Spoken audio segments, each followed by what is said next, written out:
Wuthering Waves has had a rough launch and has received a lot of critical feedback from players since its release. It had to compete with other massive games within the same space, including one that released within the same launch window, which led to lots of comparisons between the two.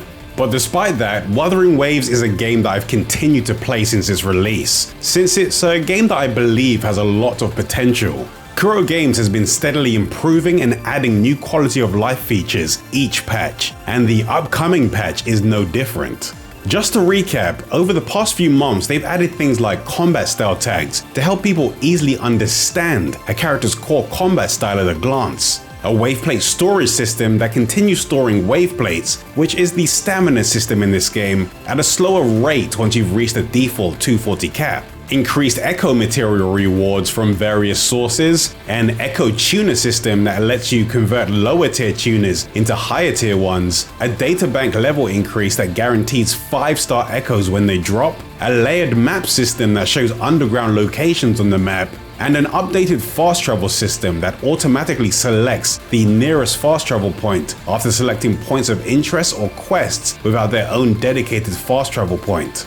They also added an increased detection range for the loot mapper utility, a gallery for story dialogue so you can reread the conversations from completed main and companion story quests, a streamlined daily activity point system that can be easily completed by consuming your wave plates and by finishing daily quests, and the complete removal of 1-cost echoes from the reward pool, so now only elite and boss tier echoes can be obtained as daily rewards.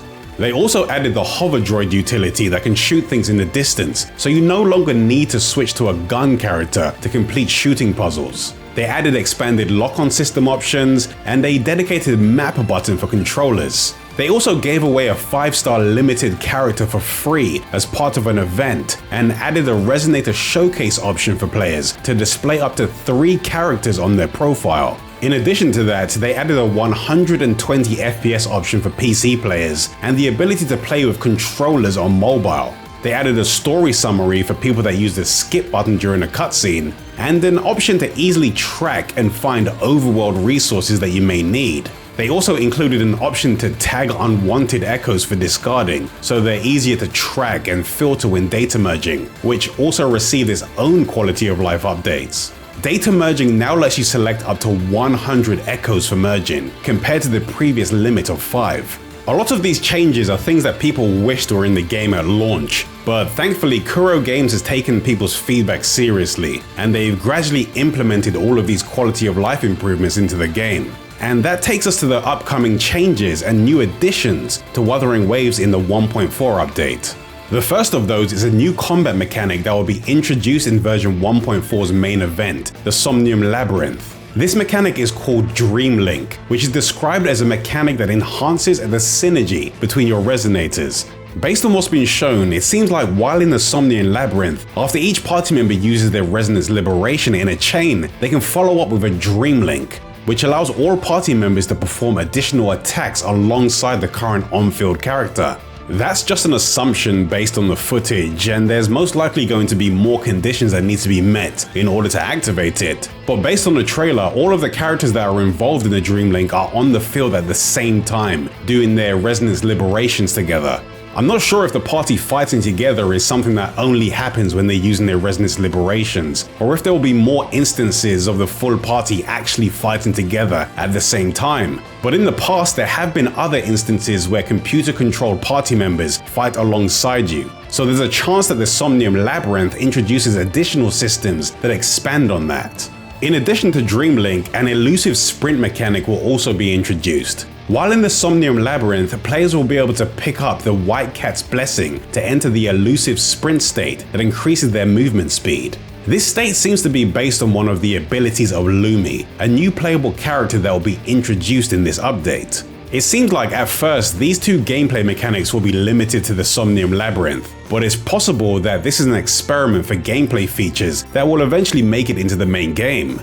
Once the event ends, the Somnium Labyrinth will be added to the game permanently, so people will be able to continue challenging it and using these new gameplay systems. But I would assume that certain limited time rewards will only be available during the event period, like the Somnoir Anchor, a 4-star sword that seems to be one of the limited time rewards for the Somnium Labyrinth, and also the Somnoir Anchor Projection, which is part of a new cosmetic system that has also been introduced in this patch. Weapon projections allow players to change the appearance of their weapon to the appearance of the obtained projections. This will let you change the way your weapon looks without changing its stats. The Depths of Elusive Realm roguelike event will also be returning, and it will also come with its own set of weapon projections that can make your weapons partially or fully transparent, depending on their type. Rectifiers and gauntlets can be made completely invisible, but swords, broadblades, and pistols will still have partial visibility. The new playable characters Camellia and Lumi will also be added in this update. Based on the trailer and official information, Camellia is a Havoc elemental character that seems to have a lot of area-based attacks that can hit enemies within a wide range. And Lumi is an Electro character that can switch between melee and ranged attacks when certain conditions are met, converting her dodge into a continuous dash that seems to shoot enemies at the same time. Along with the content I've already mentioned, various other events will be taking place throughout the 1.4 patch, like the 7-day login event to claim free roles for the gacha, a companion story for the new character Camellia, an exploration event called Beyond the Waves, the return of the Tactical Simulacra combat-focused event, a new combat simulation event called Pincer Maneuver Warriors, and finally a Pioneer Association-themed event. This update will also be introducing a few additional quality of life features and optimizations. In version 1.4, the fast travel system will be receiving some additional updates. Now we'll be able to fast travel directly to the locations of any tacit field or boss challenge on the map. We'll also be able to spend double the wave plates when doing tacit fields and character enhancement material related challenges to obtain double the rewards. In addition to this, there are also a few echo related changes. From version 1.4, we will be able to quickly upgrade our echoes to the exact levels that unlock new substats, which are every 5 levels. We'll also be able to see detailed information about echoes during their absorption, like the equipped cost, the element, main stats and substats, so we can quickly decide if it's something worth keeping without having to go into our inventory. Another UI related update is a pop-up that displays how many wave plates you own when first logging in. And now we'll also be able to change our lineup in the Tower of Adversity without needing to leave and re-enter. This patch makes it seem like KURO Games is taking the steps to ramp up its content output and begin creating a backlog of permanent event content that new and returning players will be able to enjoy in the future. The quality of the content in Wuthering Waves has been improving each patch, but up until now there just hasn't been much of it. I'd imagine it will take a lot of preparation in order to output this amount of content consistently each patch. But if KURO Games wants to keep players engaged and compete with other games for people's time and attention, they might need to. Thankfully, it does seem like they're on the right track, and in a recent blog post they had something else to share about the near future of the game. This is what they had to say. The team is focused on developing our next major update, a brand new area that we've been designing based on all the feedback from you since launch. This new area is a true co-creation between us and the player community. In a way, it belongs to all of us. Hopefully they'll start sharing more information about this next major update soon. But if I hear more about it, then I'll be sure to let you know. So don't forget to subscribe if you want to be the first to know when a new video is available.